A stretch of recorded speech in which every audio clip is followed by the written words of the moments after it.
So the sun, the moon, and the stars. Here we go. I love the fourth volume. I just love it.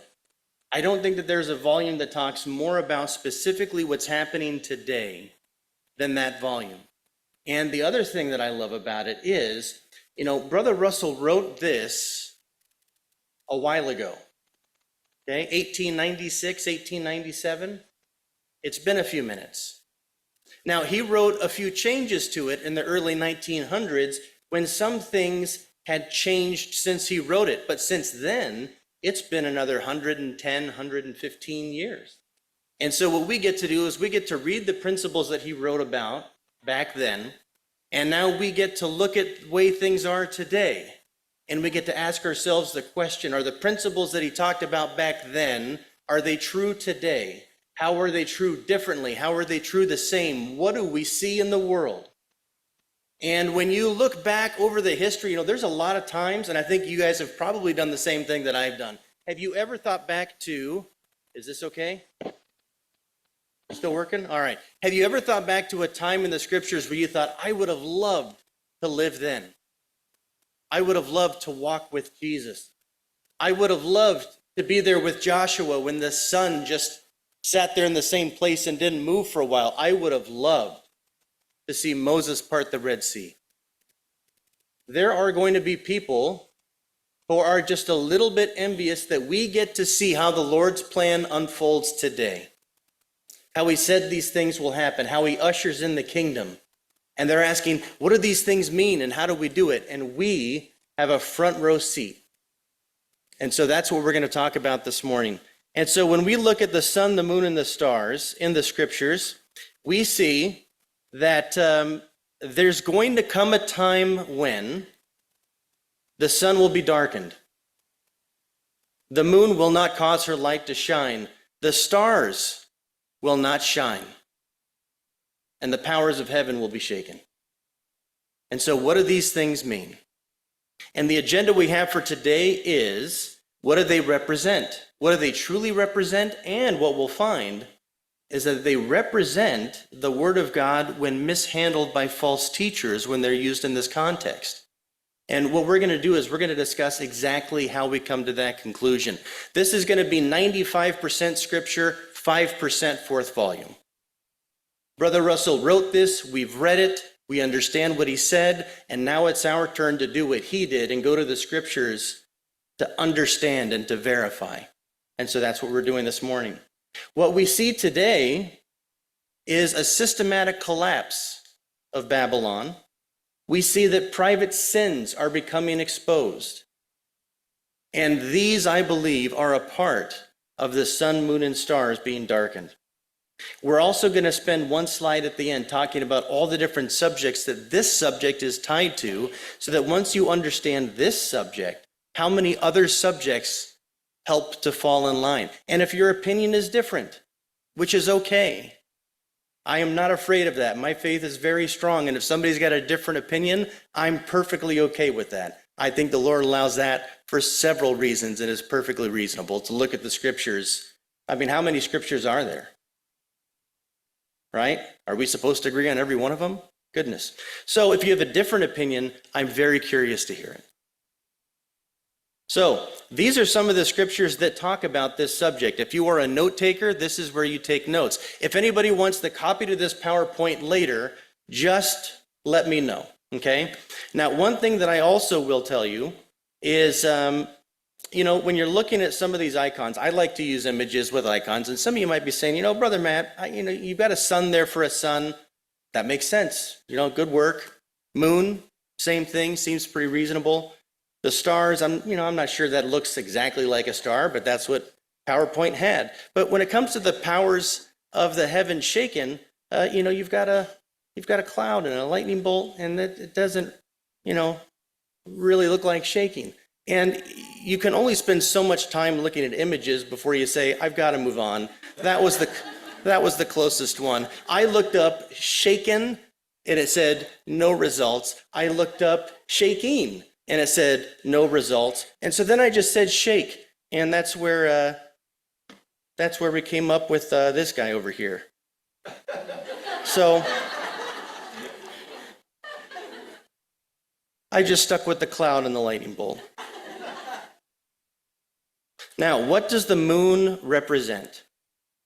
Okay, we're going to start with the moon because the moon is the easiest one for us to understand. Okay? And I'll show you why. Jeremiah 31:35, thus saith the Lord, which giveth the sun for a light by day, and the ordinances of the moon for a light by night. So what does the moon represent? It says that the Lord giveth the sun for a light by day, the ordinances of the moon and the stars for a light by night. And then it says that the meaning of this word in the Hebrew is, it says appointed, custom, manner, and those don't help us very much. But the next one's ordinance or site or statute. So ordinances of the moon or statutes of the moon. And then it says that you shall teach them ordinances and laws. Ordinances and laws. And then it says in Ephesians 2:15 that even the law of commandments contained in ordinances. And so when we look at all of these things, the way that my brain works is, let's collect all the data. I love to hear people's opinions, but I don't want to hear people's opinions until I hear the facts. Otherwise, my brain can't function. It's just how I am. And newsflash, about 20% of you in this room are the same way, statistically. We need to see the scriptures. And so when we're trying to understand what do these things mean, I need to see all the scriptures that discuss this subject. And once I see all the scriptures, I can get a theme of what they're trying to say. And let me ask you, just by a show of hands, I think I'll get at least one. But can anybody tell me what Euclid's axiom, his first one, means? The transitive property of equality. Does anybody know what that is? I'm looking at him and I don't see that, but we're on the same page, brother. So I'm hoping that this is going to work. Are they still seeing my? Okay, they may not be able to hear it online. I hope they can, but we're going to listen to the explanation of Euclid's first axiom from Abraham Lincoln.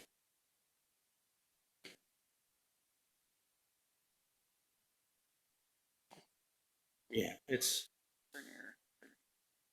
You mute the podium and turn this.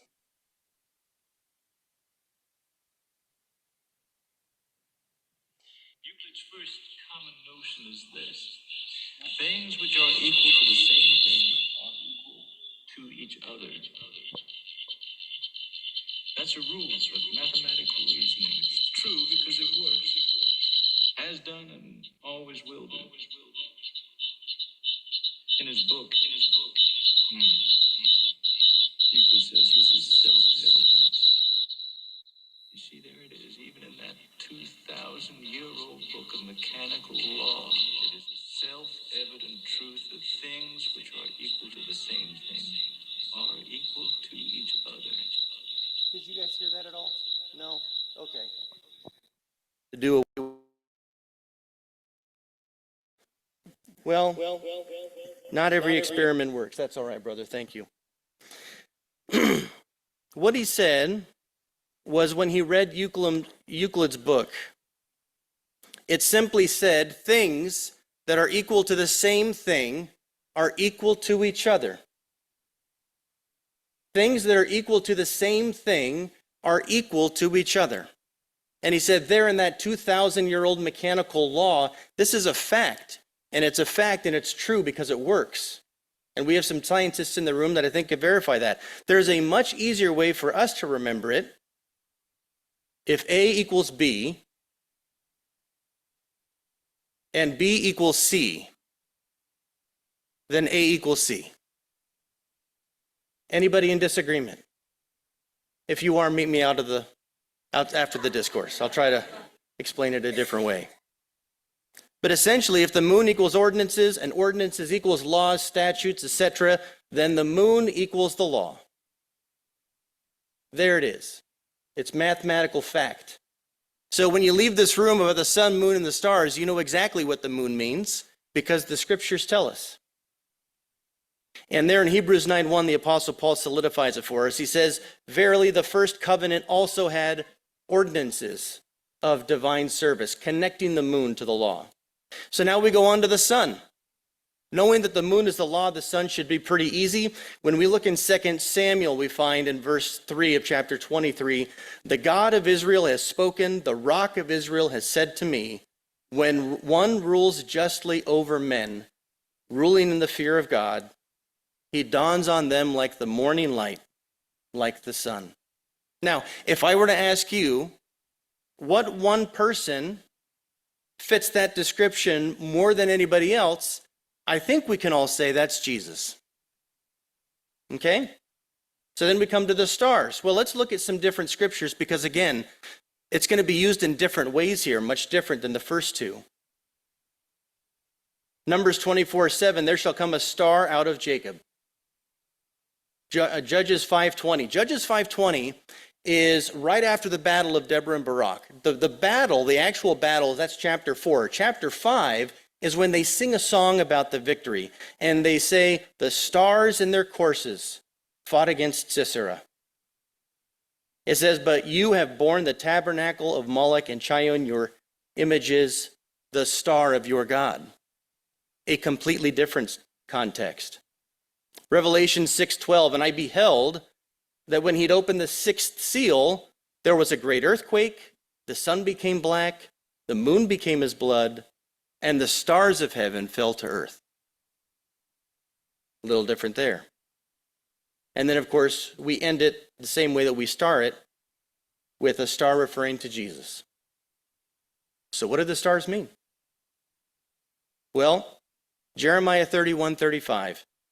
He gave sun for the light by day, ordinances of the moon, or the law, by night, and the stars also for a light by night. And so the stars are guiding lights. When we look at Revelation 12:1 and we see the woman who's clothed with the sun and she's got the moon under her feet, she's got a head of crown of 12 stars. Brother Russell tells us that God ordained 12 stars of the church, the apostles. And so there we go. The stars equal the apostles, but not just the apostles. They equal the guiding lights. And as we read, not all of the guiding lights were truth lights, were spiritual lights. And so here we have the sun, the moon, and the stars. The sun is Jesus, the stars are the apostles or the guiding lights, and the moon is the law. And as Brother Russell writes on the 4th volume in page 93, if you want to read this in the 4th volume, you want to read somewhere between page 587, 588, and 595. And it talks about the sunlight becoming obscured. It talks about the moon shall be turned to blood. And it says that the church will also fade from view, cease to be recognized as guides or lights. Now, I have to ask you a question. Are there any problems with that?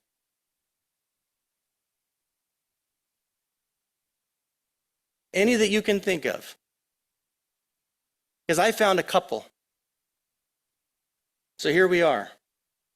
Brother Russell talks about a time when the gospel light is obscured. He talks about a time when the teachings of the God-ordained 12 stars of the church will cease to be recognized.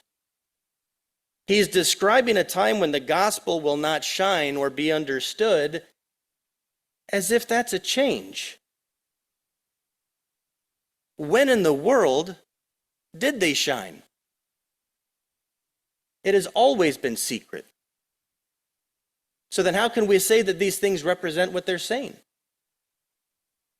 So let's take a look at that. Did they shine in the Old Testament? During the period of the judges, did the scriptures shine? No, they didn't. In fact, there's 7 different accounts in the book of Judges alone where it says they did evil in the sight of the Lord. They needed a judge to save them. How about during the period of the kings? Nope. From Jeroboam, who's king number 4, to Josiah, who's king number 23. They worshipped golden calves in Bethel and in Dan. And in the 18th year of Josiah's reign, they found the Bible covered in dust in the temple while they were fixing it. They weren't even reading it. How can we say that they understood it or they were using it as guides? You can't. This went on for 243 years and 19 kings.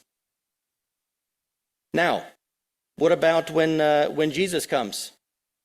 Well, when Jesus talks about the general teachings of the Jewish people, when the scriptures talk about the general teachings of the Jewish people, be reminded of 2 Chronicles 36:16. It's very near the end of 2 Chronicles.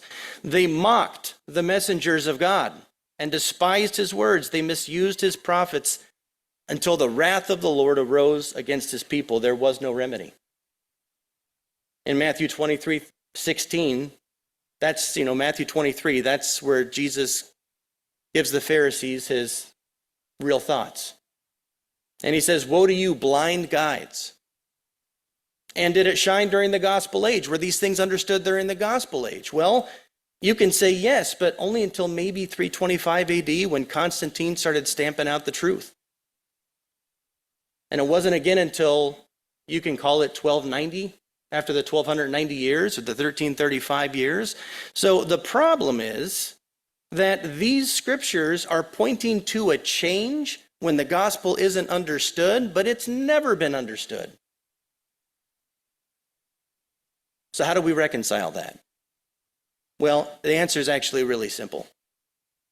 We're going to take an example from Micaiah, who spoke with Ahab and Jehoshaphat, and it's a really interesting story. I also think it's one of the funniest incidents in the Bible, because Micaiah is just, "Why are you asking me to be here? I don't understand. You know what I'm going to say. You know you're not going to like it. I don't even know why you're asking me to come in." But essentially, Ahab asks Jehoshaphat to come to battle with him. And we come to find out that Ahab wants Jehoshaphat to wear his clothing. So maybe that they kill him instead of Ahab. So Jehoshaphat says, "Do we have a word from the Lord that tells us whether to go into this battle or not?" And Jehoshaphat, or Ahab, gathers the prophets together, about 400 prophets. Problem is, these aren't real prophets. In fact, even Jehoshaphat knows it. He says to them, "That's all well and good, but do you have a prophet from God? Or is it just these 400 guys who apparently I don't trust?" Now, the funny part is, we're not going to get into it, but Ahab says, and I don't know if it's in all translations, but it's worded, and again, I love finding humor in the Bible, and they say, "Do you have a prophet from God?" And he says, "Yes, but I hate him. He never has anything good to say." Then when they bring him in, they say, "Is it going to go well for you?" And he says, "Sure, it's going to be real good. You should do that. You should go into battle. I think it's going to work out in your favor." And then Ahab looks at him and he says, "Now knock it off. I told you, you've got to be honest with me and tell me the truth." And he's like, "What do you want from me? It's not going to go well. This is not going to be your day. You shouldn't go in." And then somebody slaps him and he says, "Why? Why do you even ask if you know what I'm going to say?" And then Ahab says, "I'm going to deal with you when I get back." And he goes, "If the word from me is true, you're not going to be back, right? That's not going to happen."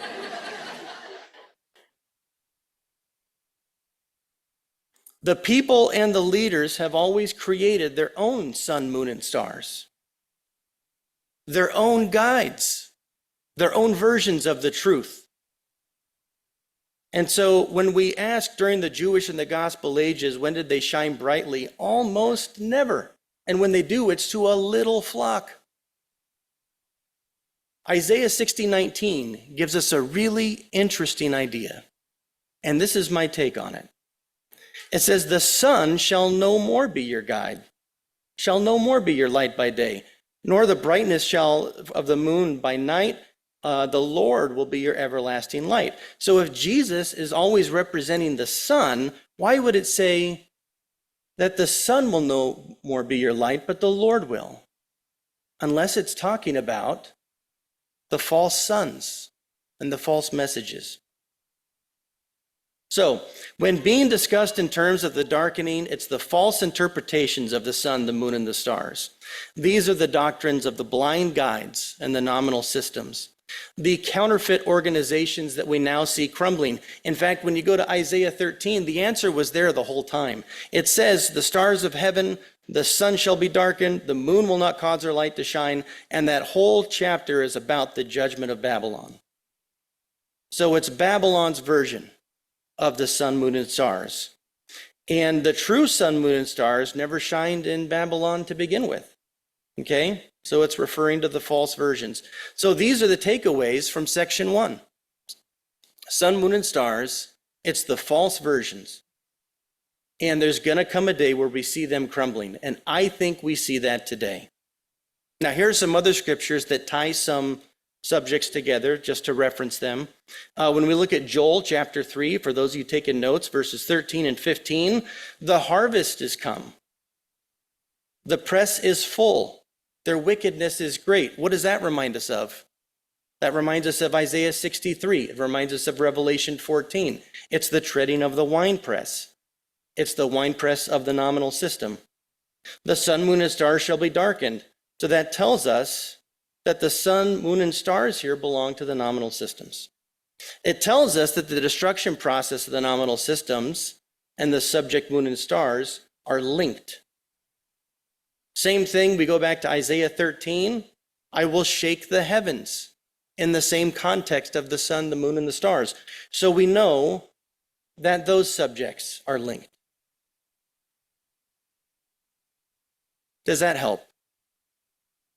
Little bit. Have I lost anybody? Is anybody ready to give up, grab a telescope, and just go outside and do their own thing?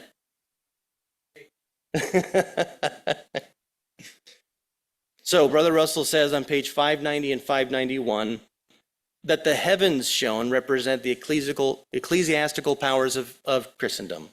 And we agree with that. But I also think that when we look at 2 Peter 3:10, and we look at the day of the Lord, during the day of the Lord is when the heavens will pass away. And I think the heavens there can also include the governments. That's my opinion on it. Again, lots of scriptures, lots of notes. So let's go into the second one. Now, I wanted to show a brief video on this one, but I'm not even going to bother, and it's really not that important. And so we'll go through it. But what do we see today about the systematic collapse and private sins that are being exposed? Well, we see that Christendom has fallen. We see that the combination, again, Christendom, let's make sure we define it correctly. Christendom is not Christianity. Christendom is Christianity paired with government rule. That's what Christendom is. And that's what we've seen fallen. Obviously, Christianity is still moving on quite a while. But if we look at some things that have happened in 1914, there is a symbol in 1914, and again, this is only my opinion, but I think it's really interesting. When we look at 1914, what was the most prominent thing that began there? Absolutely World War I.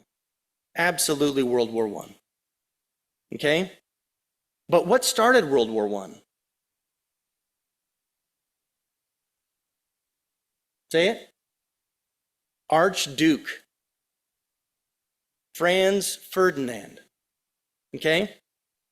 Now, what's interesting about that, no, again, Archduke Ferdinand was not, to my knowledge, a spiritual leader, but that term, Archduke, where did that come from?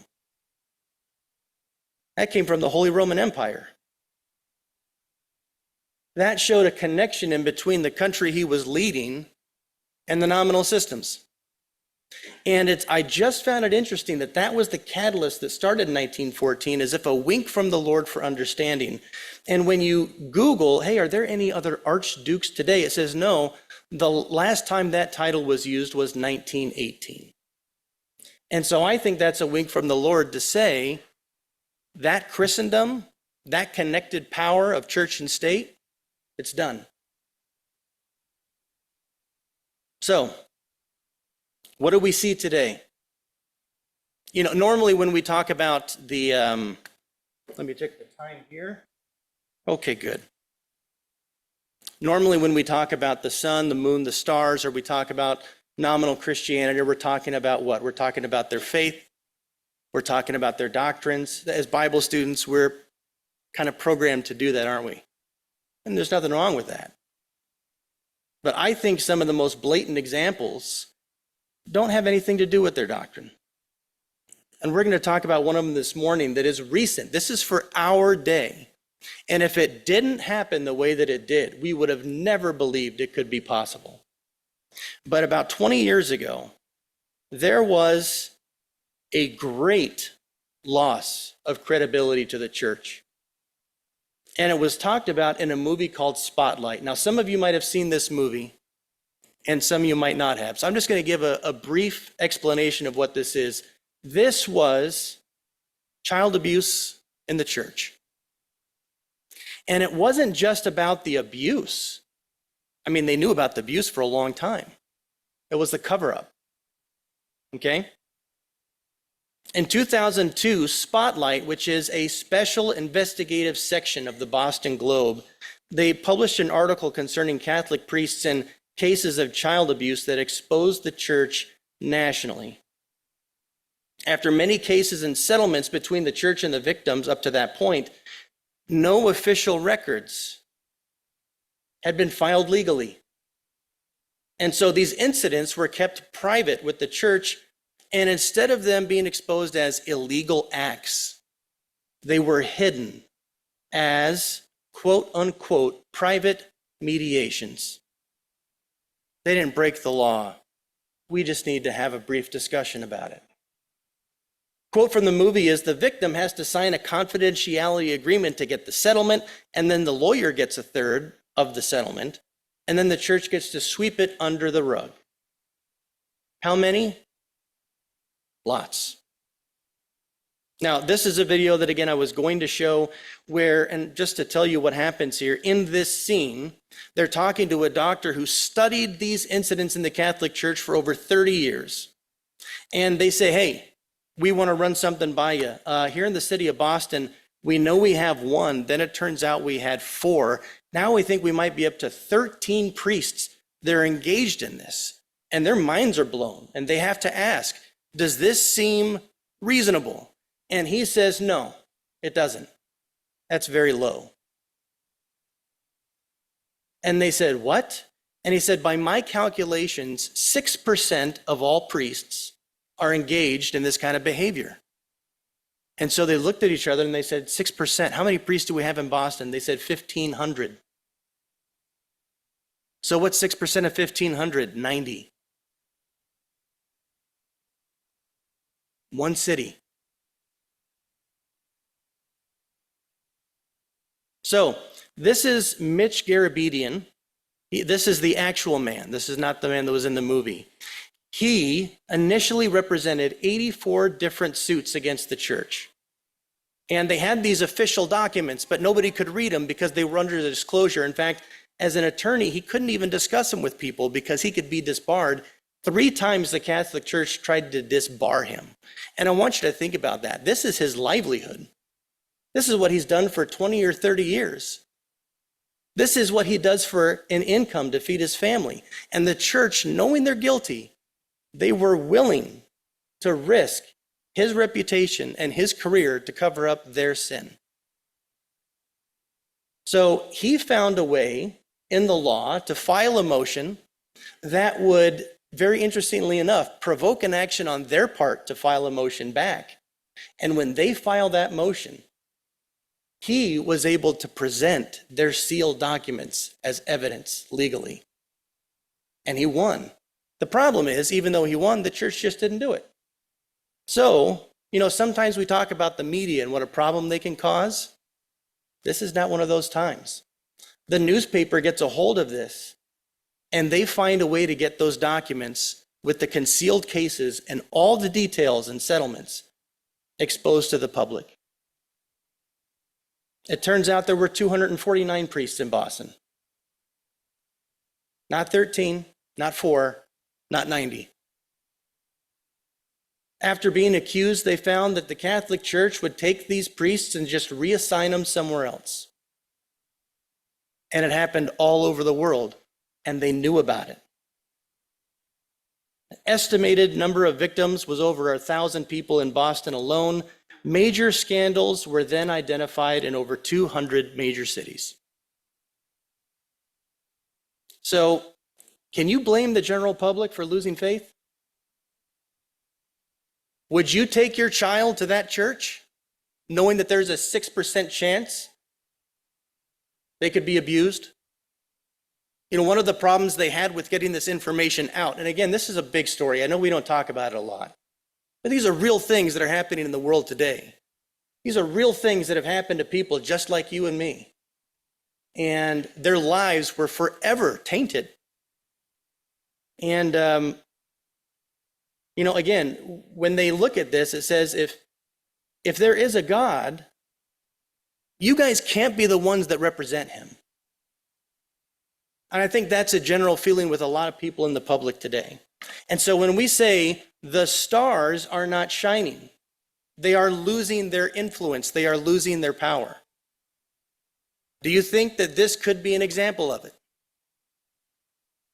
I most certainly do. Doctrines are wonderful, teachings are wonderful, the volumes are wonderful, but this is life. And so when we look at the stars that aren't shining as brightly, I absolutely think that this is a part of it. I think the other tragedy here is that this was probably going on for hundreds and hundreds of years. So, when we see this in one church, you wonder, does it happen in other churches? Yes, happens in a lot of other churches. In the Catholic Church, so far as of 2020, they've counted over 7,000 clergy members and over 20,000 victims in between 1950 and 2018. And the Southern Baptists, they didn't want to be left out. They found 700 entries along the same lines in their congregation. And the list just continues on. And we're not going to keep going down all the different allegations that there were. But the point is that these things may have happened all the same during the 1,260 years. But these events would have never, ever made it to the public. Can you imagine accusing the church of this? They just burn you at the stake, call you a heretic. It'd be done just like that. So, the change here is the ability to expose them publicly so that the world knows. I think that is a sign of the times.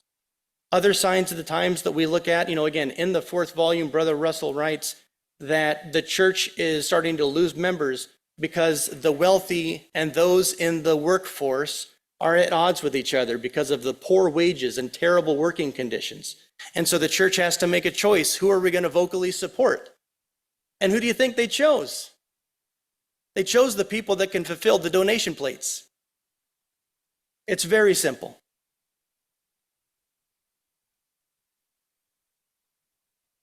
When we take a look at some of the more evangelical ones of our day, again, I don't know how many of you know the story of Jim Jones. There's a special on Netflix of him right now that was pretty eye-opening. Anybody ever heard the term, sometimes you just got to drink the Kool-Aid? Sometimes you got to just go along. Well, the problem is nobody went along. This was not a mass suicide. This was a murder.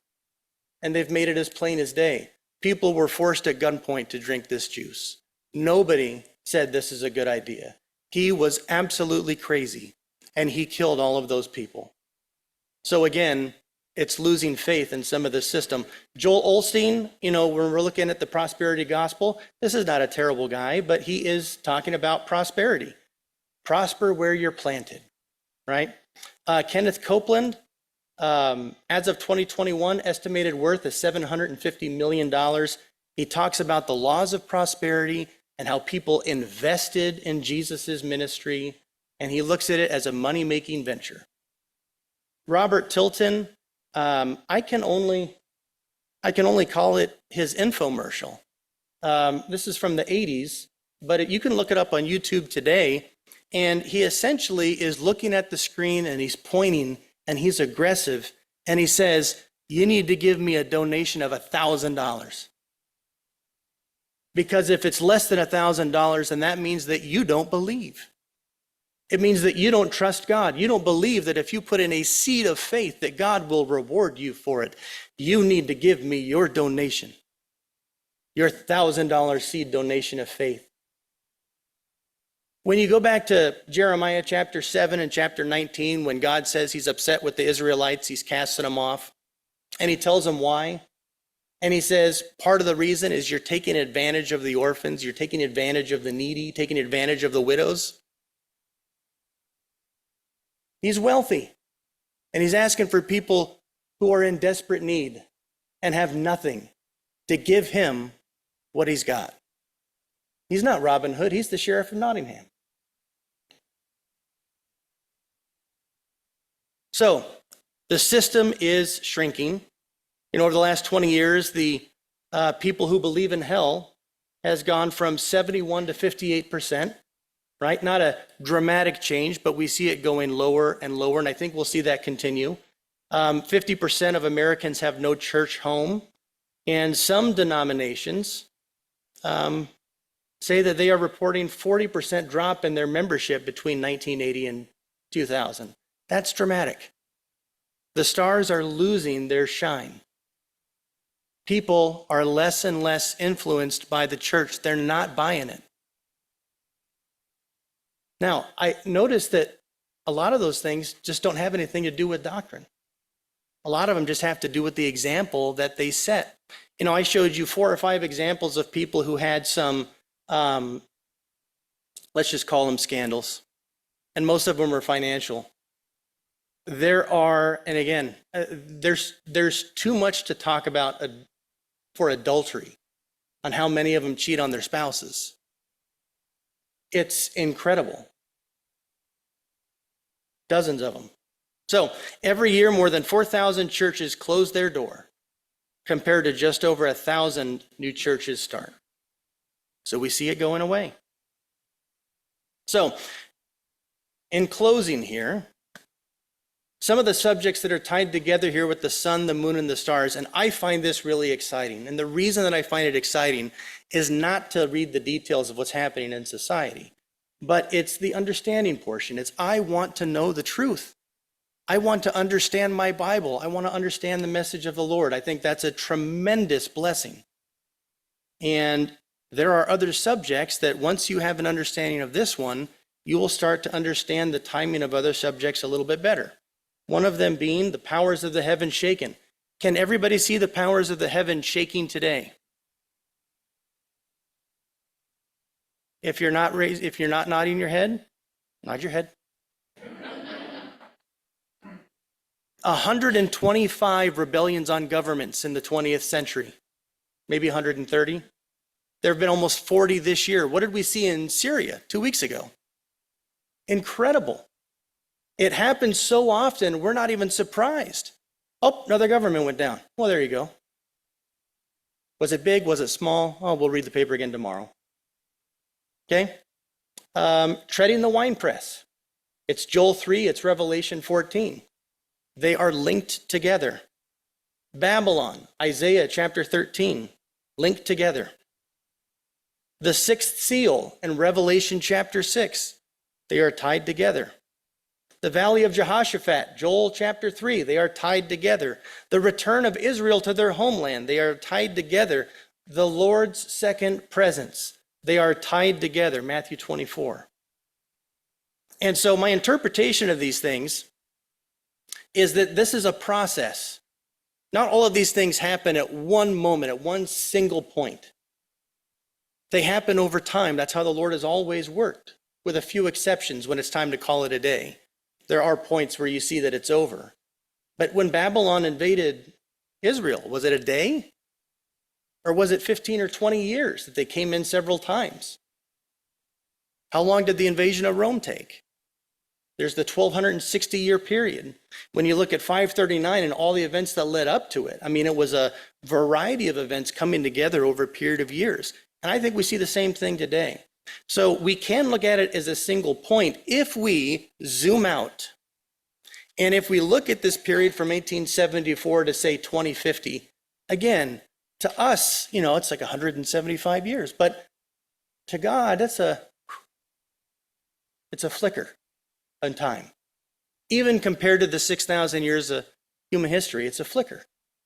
And so do they happen at the same time, or do they happen over time? And depending on your perspective, the answer is yes. It's both. So I think that these things have been happening since 1874. That's my personal opinion. I know maybe not everybody agrees with that, but that's what I think, and that makes sense to me. And I think when we see what's happening with the sun, the moon, and the stars linked to all these different subjects, to me it seems pretty obvious that these things have been happening for a while, and the snowball is just going to continue gathering speed as it goes downhill. And we get to watch it. And so we need to keep our eyes open. We need to look at it. We need to have our faith strengthened, because we also know there's going to be some times coming up that aren't as nice as we'd like them to be. And so we just need to be prepared. We need to prepare our kids, make sure they understand the why behind the why of what is happening. And we need to stay as close to God as possible. So I hope that you have enjoyed the thoughts. I hope that this was beneficial for you. And I hope the Lord corrects anything that I said in error. And with that, may he add his blessing.